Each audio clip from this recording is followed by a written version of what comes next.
Voice వినపడతాను sir. వినపడుతుందండి, clear గా వినపడుతుంది. I'm so happy. Thank you brother.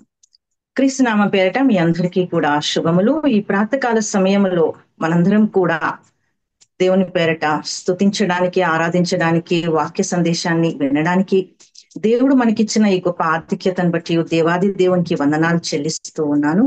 మరి ఎల్ఐసి ఎంప్లాయీస్ ఫెలోషిప్ నడిపిస్తున్న ఇజ్రాయిల్ బ్రదర్, అనుపమ సిస్టర్, మరందరి బిడ్డలకి కూడా నా నిండు కృతజ్ఞతలు. మరి చేరి ఉన్న బిడ్డలందరికీ కూడా నా నిండు కృతజ్ఞతలు. మరియు వాక్యములో ముందుగా వెళ్తూ ఉండగా మనము దేవాది దేవునికి ఒక చిన్న ప్రార్థన ప్రార్థిస్తాం. Let us start with the word of prayer. Our loving, gracious, almighty, eternal Father, we thank you, Lord, for this wonderful time that you have given to us. Lord, where two or three gathered in thy precious name, I am there, you have told, Master, and you are in our divine presence this part of this morning. Lord, as we speak a few words on the cross that you have suffered, Master, help us, Master, that you will speak to us and you will converse with us. And you will help us, Master, in everything. Let your words come out from my mouth, Master. Use me as your instrument, Father. Thank you, Lord, for this wonderful time. We give you all the honor, praise, and glory. And we submit this time into your hands. We give you all the honor, praise, and glory. And we ask this in the mighty name of our living Lord, Savior, Jesus Christ. Amen. ఇప్పుడు ఈరోజు మనము ధ్యానం చేస్తున్న అంశము నేను చిన్న చిన్న భాగాలుగా నేను డివైడ్ చేశానండి. ఒకటి, లెంట్ అంటే ఏంటి, లెంట్ ని ఎలా మనం, how do we follow this Lent. మరి యాష్ వెడ్నెస్డే అంటే ఏంటి, గుడ్ ఫ్రైడే ఎందుకు ఒక ప్రత్యేకమైన దినము, తర్వాత ఈస్టర్ ఎందుకు, ఈ డేట్స్ ఎలా ఫిక్స్ చేస్తారో, and then after that 40 days ఎందుకు మనం చేయాలి, and then a brief of the final గా నేను conclusion with a small sermon. ఇవన్నీ కూడా ఈ 20 minutes టైంలో I just want to finish it. And నాకు I just collected some information and I would like to share this information with all of you. I thank God once again.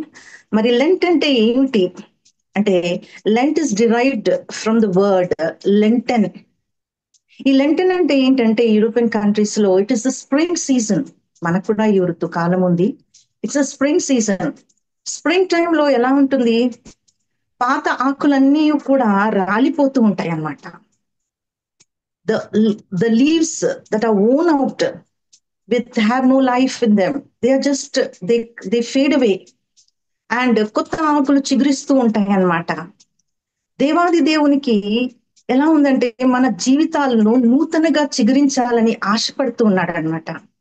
అందుకనే మరొక అవకాశం దేవుడు మనందరికీ అనుగ్రహించి ఉంటున్నాడు అన్నమాట. He has given us another time of retrospection, for renewal, revival, retrospection, re-examining, and growing in spiritual rededication. ఈ spiritual growth లో మనం ఎక్కడ ఉన్నాం ఈ రోజు మన జీవితంలో, ఈ జీవిత ప్రయాణంలో మనం ఎంతవరకు మన విశ్వాసాన్ని మనం కాపాడుకోగలిగినాము అనే మళ్ళొక్కసారి దేవుడు ఈ అవకాశం ఇచ్చినారు. మరి ఎంతో మంది ఈ లోకం విడిచి వెళ్ళి ఉన్నారు, కానీ మనల్ని ఇంకా సజీవ లెక్కలో ఉంచి ఉంటున్నారంటే అదే ఆయన కృప. మనతో ఏదో God wants his plan to be fulfilled through us. We are his instruments, we are his vessels, we are the most unworthy people, but when filled with his worthiness, we'll be used for his glory. కాబట్టి దేవుడు ఈ కాలాన్ని మనకి ఇచ్చాడనమాట. మరి ఈ కాలాన్ని మనం ఎలా వాడుకుంటున్నాం, ఇంతకాలం ఎలా ఉన్న జీవితాన్ని ఇంక ముందు ఈ నిమిషం నుంచి how are we going to mould this life అనేది it's a very important point. అందుకనే ఈ లెంట్ అనేది ఒక సమయము, ఒక సమయాన్ని మనం ఏ విధంగా పాటిస్తున్నామంటే, దేవా నేను నన్ను పరీక్షించుకున్నప్పుడు మరి నేను ఎక్కడున్నాను నా జీవితంలో అనే ఈ సమయం నాకు ఇచ్చినందుకు first we thank God Almighty. మరి యాష్ వెడ్నెస్డే ఎందుకు వచ్చింది, ఈ యాష్ వెడ్నెస్డే అంటే ఏమిటి? దిస్ యాష్ వెడ్నెస్డే ఏంటంటే, మనము పామ్ సండే లాస్ట్ ఇయర్ జరిపించుకున్న పామ్ సండే ఆ మట్టలన్నీ కూడా కాల్చి బూడిద చేస్తారు. In other words it's called బూడిద బుధవారం కూడా. యాష్ అంటే ఏంటి, మట్టి. It's like we're dust and we return to dust says in Genesis 3:19. ఒకవేళ దేవుడు రాకుండా ఉంటే ప్రపంచంకి మనం ఏమైపోయే వాళ్ళము, how are we, what would have happen to us? we would have got perished in hell. నరక యాతన మనం అనుభవించే వాళ్ళమేమో. కానీ దేవాది దేవుడు చూచాడు, మన గురించి ఆలోచన చేశాడు. ఈ పాపి కొరకు, పనికిరాని దాన్ని నా కొరకు ఈ లోకంలో వచ్చి తన ప్రాణాన్నిచ్చి తన పరిశుద్ధమైన a sinless life he led, and he shed his innocent precious blood on the cross of Calvary for our sins and cleansed it and made us purified and gave us that wonderful gift of salvation to all of us. మరింత గొప్ప భాగ్యాన్ని దేవుడు మనకు అనుగ్రహించినట్లు is given that great gift to us. మరి దేవాది దేవుకి మనపై ఎంత ప్రేమ ఉంటే మాత్రమో ఈ యాష్ వెనస్డే చాలా మంది ఈ రోమన్ క్యాథలిక్ వాళ్ళు ఇదని పాటిస్తూ ఉంటారు. This Lent is not to be followed as a traditional way. It is to be followed in a very spiritual way అని నేను అనిస్తాను. It is a time for worship. ఈ సమయంలో మనల్ని మనం పరీక్షించుకొని, దేవా నాకున్న చెడ్డ అలవాట్లు కానీ, చెడ్డ తలంపులు కానీ, చెడ్డ ఎలాంటివి ఉన్నా కూడా దేవా నా వైపు నుంచి తొలగించు. I want a clean and a perfect heart in me, as David has told. Lord, I want a clean and a perfect heart. తను కూడా పాపం చేసి ఉన్నాడు. ఏ స్థలములో ఉండకూడదు, ఏ సమయంలో ఉండకూడదు, ఏ దృశ్యాన్ని చూడకూడదు. ఆయన పాపం బెత్షెబాతో చేసినప్పుడు ఆయన తన పాపాన్ని 51 కీర్తనలో చెప్పినాడు. దేవా, I want a clean and perfect and pure heart. Make me clean so that you will not throw me away from your divine presence, but instead you will draw me closer. నాకు నీకు ఎలాంటి distance ఉండకూడదు దేవా. I want to be very close to you. అందుకనే 51 కీర్తన రాశాడనమాట. దేవా, I want a perfect heart. I want to be with you. Keep me holy as you are holy. దేవాది దేవుడు ఈ 33.5 సంవత్సరం ఈ లోకంలో ఉన్నప్పుడు ఒక మానవ జన్మం ఎత్తి మానవుడు ఎలా ఉండగలుగుతాడో ఆ విధంగా మనకు చూపించాడు. అతను ఒక్కడే మన పాపాలని కడగవేయగలుగుతాడు ఈ ప్రపంచంలో, ఇంకెవ్వరూ లేరు. Because he is holy and he wants us to be holy. మరి యాష్ వెనస్డే అనే ప్రాముఖ్యతమైన ఈ భస్మపు ద్వారం అని ఎందుకు చెప్తారు? ప్రత్యేకంగా ఈ వెనస్డేకి ఎందుకు పెట్టినారు అంటే there is some history behind it. దీనికి గుడ్ ఫ్రైడేకి మరి ఈస్టర్ సండేకి it is connected. The first point I would like to say is Jesus was crucified the day before the Jewish Sabbath, that is Saturday, which would have been Friday. That is the first point why this Good Friday could have come. The second point is that as we read in Gospels, Matthew, Mark, Luke, Matthew 27, Mark 15, Luke 23, and John 19, Jesus' crucifixion happening during the Passover week. ఆ పాస్ఓవర్ week లోనే జరిగింది కాబట్టి this is another point. The third point is that the Last Supper, the night before the crucifixion is considered a Passover meal, placing the crucifixion the next day that comes on a Friday. Then the Jewish calendar is a lunar calendar. So Passover's date shifts each year in the calendar. And the fifth point is that the Council of Nicaea 325 AD standardized Easter as the first Sunday after the first full moon on or after March 21st and April 23rd. And the last point is Good Friday is then always the Friday before Easter. Kabatti isari manaku Good Friday comes on the 18th and Easter Sunday comes on the 20th. And these days go on shifting, and prior to these days 40 days we observe this Lent. ఆ 40 days ని కూడా ఎలా అనుకున్నారంటే 6 ఆదివారాలు తీసేస్తే 46 రోజులు వస్తాయి మనకు. ఆ 6 ఆదివారాలు తీసివేస్తే ఒక వెనస్డేని యాష్ వెనస్డే డేట్ గా ఫిక్స్ చేస్తారు. సో ఇది Ash Wednesday, Good Friday and Easter. మరి 6 ఆదివారాలు ఎందుకు తీసేస్తారు, అవసరమా అని అనుకుంటే, ఆదివారం నాడు దేవుడు పునరుద్ధానయుడు. It's a day of celebration. So we don't think about శ్రమల దినం గురించి ఆలోచన చేయడం. We invite that resurrection day and we celebrate it, and that is why this days are fixed like this. కాబట్టి మరియు ఇవన్నీ కూడా మనం తెలుసుకున్న తర్వాత మనం లెంట్ ని ఎలా ఆచరించాలి, ఎందుకు ఈ 40 రోజులు ఆచరించాలి అని అంటే, ప్రభుల వారు కూడా ఈ లోకంలో ఉన్నారు. He also fasted for 40 days and nights. He gained the Holy Spirit in him, and he overcame the temptations of this world by the Satan.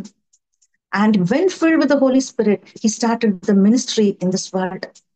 అంత గొప్ప దేవుడు, సృష్టికర్త, సర్వోన్నతుడు, ఆయననే ఉపవాస ప్రార్థన చేసినప్పుడు మనం ఏ పాటి వాళ్ళమండి? కాబట్టి మనము కూడా ఈ ఉపవాసాన్ని పాటిస్తూ ఉన్నాం. మరి ఈ లెంట్ కాలాన్ని మనం ఎలా, how do we do it? ఉపవాసము చేయడంతో మరి మనం శరీరాన్ని నలగొట్టుకోవాలా అనే అర్థమా? అది కాదండి. మనం తింటూ 3 పూట్లు తింటూ మనం సుఖాన్ని అనుభవిస్తే మనం దేవుణ్ణి మర్చిపోతాము. అందుకనే సామెతల గ్రంథము 30వ అధ్యాయంలో 7, 8, 9 వచనములో నేను చదువుతాను, ఎందుకంటే సమయం చాలా తక్కువగా ఉండబట్టి. I will read it. I ask you, God, to let me have 2 things. The book of Proverbs, 30th chapter, 7th, 8th, and 9th verse. I ask you, God, to let me have 2 things before I die. Keep me from lying, and let me be neither rich nor poor. So give me only as much food as I need. If I have more, I might say that I do not need you. నాకు అవసరం లేదు దేవా నువ్వు అంటే. నాకు సుఖభోగాలు ఈ ప్రపంచంలో నువ్వు ఇచ్చినట్లయితే నాకు నీ అవసరమే లేదు అని నేను అనుకుంటానేమో. But if I'm poor, I might steal and bring disgrace on my God. ఎంత చక్కటి మాట అండి. కాబట్టి ఈ తినడం మానేయడం అంటే అలా కాదు. మన శరీరాన్ని మనం బాధ పెట్టడం కాదు. మనం ఎంత తక్కువగా తింటే దేవుణ్ణి మనం ఆలోచన చేస్తాం, దేవునికి మనం సమీపంగా ఉంటాం, దేవునితో సహవాసం చేస్తాం. అందుకనే దేవాది దేవుడు కూడా తను పరిశుద్ధాత్మని పొందడానికి ఉపవాస ప్రార్థనలు చేశాడనమాట. మరి మనం ప్రాతకాలములోనే మనం ఎందుకు ఈ డివోషన్ పెట్టుకున్నామంటే, దావీదు తన కీర్తనలో 51 కీర్తన 30 అధ్యాయంలో, I pray to you O Lord, you hear my voice in the morning at sunrise, I offer my prayer and wait for your answer. ప్రాతకాల సమయంలో the creator is on his job and then he is there ready to hear our prayers. ఎన్నో ప్రార్థనలు ప్రాతకాల సమయంలో 40 ఆశీర్వాదాలు పొందుతామంట. అందులో దేవాది దేవుడు మన ప్రార్థనను విని మనకు జవాబిస్తాడు. And I wait for your answer because you are on the job, you will hear my prayer. అందుకనే దావీదు ఇంత చక్కటి మాట అంటాడనమాట. మరి ప్రాతకాల సమయంలో దేవాది దేవుడు చెప్పడం ఏంటంటే, in Matthew 6:33, seek ye first the kingdom of God and everything will be added unto you. మనం వాటి కోసం పరుగులు పడాల్సిన అవసరమే లేదు. ఆ దేవాది దేవుణ్ణి మనం వెతుక్కుంటూ పోతే ప్రతి ఒక్కటి మనతో పాటే వచ్చేస్తూ ఉంటాయి. మనం అనుకోకుండా ఊహించిన దానికంటే ఇంకా గొప్ప ఆశీర్వాదాలు మనం పొందుతాము. దేవునికి సమీపంగా రావడం అంటే ఆ ప్రతి ఒక్క నిమిషము మనం ఈ 40 రోజులు, ఆ 3 రోజులే ముందు రోజుల్లో పాటించే వాళ్ళంట. ఆ కాలంలో good Friday, the next Saturday and Sunday, ఈ 3 రోజులు మాత్రమే సరిపోవు. We need these 40 days. And these 40 days, how they can be ante ప్రతి ఒక్క నిమిషము. The Roman Catholic people will have every day's service. Every morning or evening they will put a vibhuti వాళ్ళ నుదుట మీద సిలువ వేసుకొని దేవుని ధ్యానం చేస్తూ ఏమంటారంటే, ఆ శ్రమలు, ఆ కష్టములు, బాధ, దేవుడు సిలువన భారమైన సిలువని మోసాడనమాట. మరి దేవాది దేవుడు ఆ భారమైన సిలువని మోస్తూ ఆయన అవమానము, నిందను, హేళన, ఆయన బట్టలు ఇప్పేశారు, మరి ఆయన కొట్టినారు. they whipped him, they spat on him, they humiliated him and they abused him. ఎంత అవమానం పొందాడంటే ఇవన్నీ కూడా మనం జ్ఞాపకం చేసుకోవాలని ఈ 40 రోజులు మనం ఆ శ్రమలు, ఆయన ఎలా how he went through that phase, we have to recollect every day so that we can come more and more closer to God. And faith is so important for us. ఎందుకంటే విశ్వాసములో మనం ఉన్నట్లయితే మనకు ఆకలి కానీ నిద్ర కానీ ఈ లోకంలో ఉన్నవి అన్నీ కూడా మనం ఆశించము, అది ఏమాత్రము పనికిరాము అనుకుంటాము. దేవా నాకు ఇంత సమృద్ధిగా ఉన్నాను అనే మన జీవితం మనం జీవిస్తూ ఉంటాం అన్నమాట. So this is how the Lent should be observed in this brief way.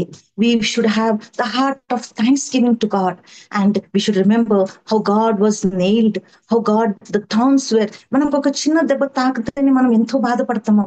మరి అంతగా తన కండల్ని కూడా వాళ్ళు అంతగా బాధ పెట్టారనమాట. We can see him how much he suffered for no sin. ఆయన ఏ పాపం చేయని మనిషి అంతగా బాధ పెట్టాడు.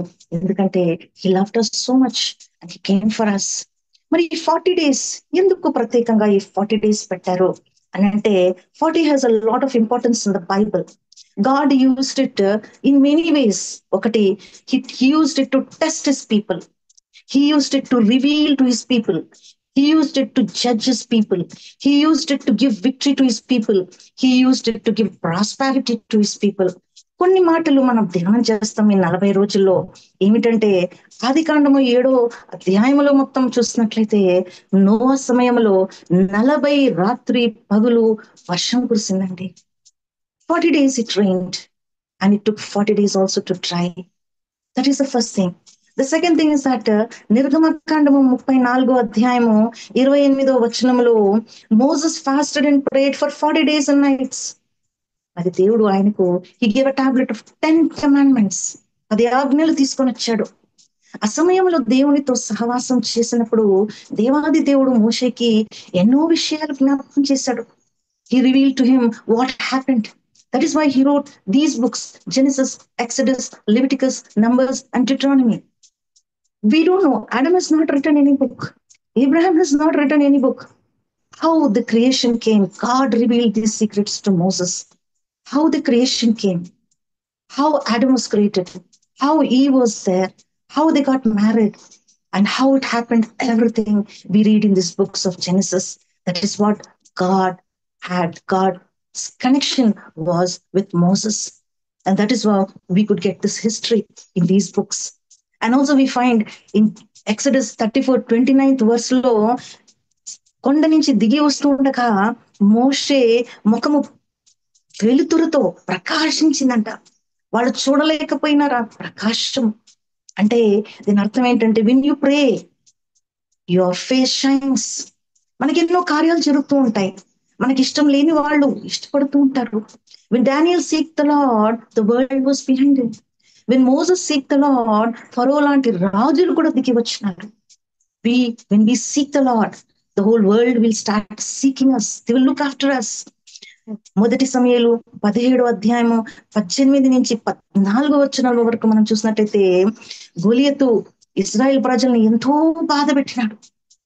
40 రోజులు తిట్టుడు he was abusing those people. ఎంతో బాధ పెట్టినాడు వాళ్ళకు. అప్పటికి మనం చూసినట్లయితే 41వ రోజు, in the early hours we find David. God anointed David, and David was there, and he killed Goliath. There was victory.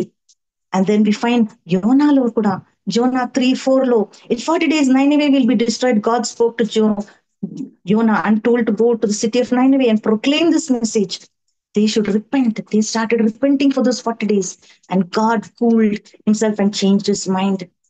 మరియు దేవుడు కూడా 40 రోజులు ప్రార్థన చేశాడు. And then when God resurrected and when he was ascended to heaven, he was there 40 days in this world. So 40, if we keep on saying, there are so many important things and importance of this 40 days. Many things happen. అట్లా అని మనం 40 రోజులు మాత్రమే చేసి ఉపవాస ప్రార్థన అయిపోయింది, మరి మనం రోజు మన పాత అలవాట్లకు రోత జీవితానికి వస్తామని మాత్రం కాదు. ఈ 40 రోజులు, it is a training period where we can move on for the remaining days of our life. It is a time when we draw closer, and this foundation will help us to draw more and more closer in all days of our life. మరి ఇంకొక మాట ముఖ్యము.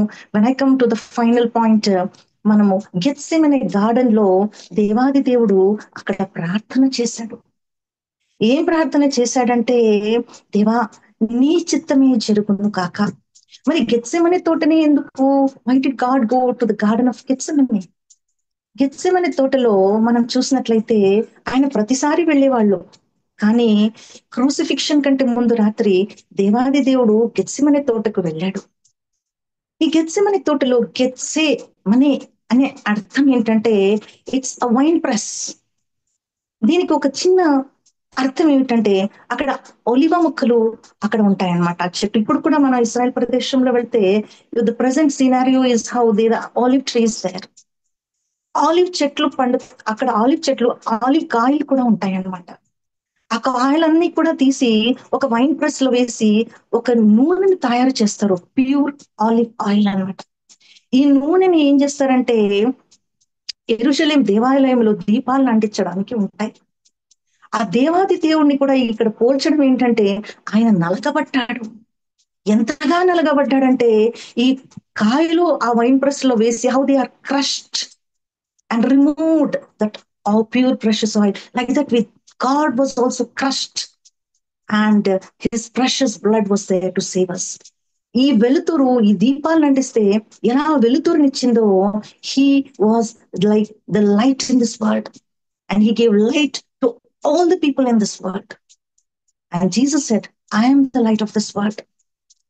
He knelt down and prayed is the second point. ఆయన ప్రార్థన చేశాడు, మోకరించి ప్రార్థన చేశాడు. అందుకనే నీ మోకాళ్ళు నల్లబడితే నీ ముఖము తెల్లబడుతుంది అంటారు.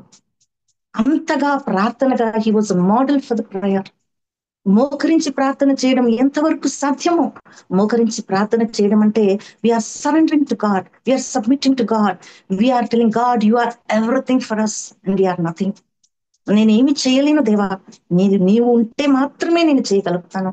ప్రార్థన అనేది it's a prayer is a weapon which is very powerful in our life. A prayerless life is a powerless life.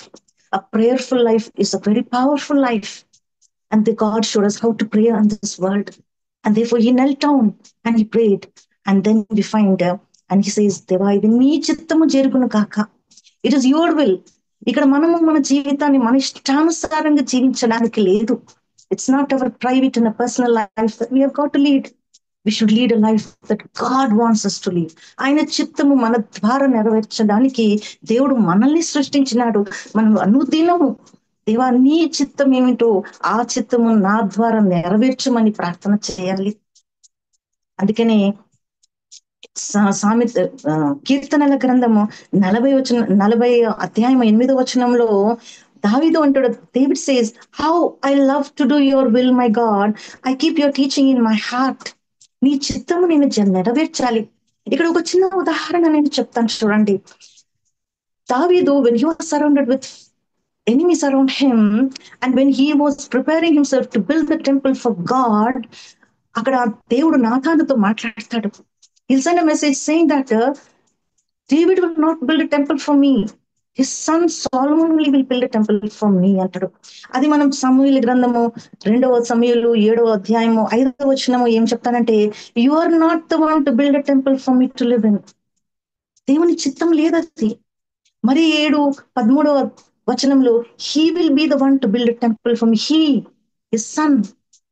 And then అక్కడ 7వ అధ్యాయం నుంచి 18 నుంచి 28 వచనముల వరకు దావీదు ఒక కృతజ్ఞతతో కూడిన ప్రార్థన చేస్తాడు. దేవా, నేను ఏ పాటి వాడను దేవా, నన్ను ఇంతగా హెచ్చించి ఉంటున్నావు, ఇంతగా ఆశీర్వదించి ఉన్నావు. నా కొడుకు కడితే let he gain favour from you and bless him and bless hour descendants అంటాడు. ఇక్కడ దావీదు తన కొడుకు కడతాడు అని అంటే దేవుడు, అందుకనే అది సొలొమోను దేవాలయం అంటారే కానీ దావీదు దేవాలయం అన్నారు కదా. అయినప్పటికీ కూడా దావీదు did not wanted to take the fame for himself, even though he prepared and struggled all through his life to build the temple. He said, yes, let your will be done, my Lord. మరి ఈ లోకంలో మనం జీవిస్తుండగా దేవుని వైపునే మనం చూడాలి. దేవాది దేవుడు ఈ లోకంలో ఉన్నప్పుడు ఎన్నో వాటికి he faced so many difficulties. పేతురు, తనతో పాటి ఉన్న పేతురు, హీ డినైడ్ హిమ్ అని sir, I don't know the lord. మరి చెరసాల్లో నీతో ఉంటాను, అగ్నిగుండంలో నీతో ఉంటాను, అవసరమైతే దేవా నీతో నేను I'm prepared to die also he will say. But then he deceives. అలాంటివి మనుషులు మన చుట్టూనే ఉన్నారు. మన బంధువులే కావచ్చు, మన ఆఫీస్ కొలీగ్సే కావచ్చు, ఇంకా ఎవరైనా ఉండొచ్చు. మన చుట్టూలో ఉండే మనుషులు మనల్ని ఎంతో బాధ పెడుతూ ఉంటారు. అప్పటికీ కూడా God showed that example for us. Judas, he also betrayed the Lord. నాతో పాటే ఒకరు అప్పగిస్తారు నన్ను అంటాడు. He betrayed the Lord for money. మరి ఇలాంటి మనుషులు కూడా మనం ఉన్నప్పుడు హౌ గాడ్ ఫేస్ దిస్. మరి ఈ రోజు ఈ సమయంలో మరి దేవాది దేవుడు మనతో అన్నమాట మత్తయి సువార్త 8వ అధ్యాయము 1 నుంచి 4 వచనంలో అంటాడు, దేవుడు ఒక కుష్ఠరోగిని he will heal a leper person. And then he says in that, sir, if you want to, can you make me clean? Today we are asking God, Lord, I want to be clean. Jesus reached out and touched him. I do want to be. And he said, be clean. నాకు ఇష్టమే నిన్ను శుద్ధి చేయడము. మరి మనము ఈరోజు దేవుని అడగాలి, దేవా నన్ను శుద్ధి చేయి, నన్ను నీలాగా నేను I want to live in this world. I want to be perfect. I want to be Holi. I want to lead a life that you want me. Mari, let us all submit ourselves and say to God, Lord, you have given me another opportunity. You have given me a time to think. Let this time be used to the rest part of the journey of my life in this world, to lead a perfect life, to stand as a true witness to you, and to live for you alone, Father, and to do your will. This is how I would like to share this. And I'm so thankful to God for giving me this wonderful opportunity and for sharing these few things with me. And let this Lent be a blessing to all of us. And may God bless us abundantly and our families and our jobs and everybody. And this LICL Employees Fellowship, let it flourish and let more people join this group and be blessed. I thank God for giving me this opportunity. And once again, we just end with a small prayer. And we pray, loving Heavenly Father, we thank you so much, my Lord, for giving us this wonderful time, Father. Thank you, Lord, for the wonderful words that you have spoken, Master. Lord, help us to stand as a true witness to you, Master, and do your will in this world, Father. Use us, Father. Thank you, Lord. Thank you, Father. We give you all the honor, praise, and glory. And we ask this in the mighty name of our living Lord, Savior, Jesus Christ.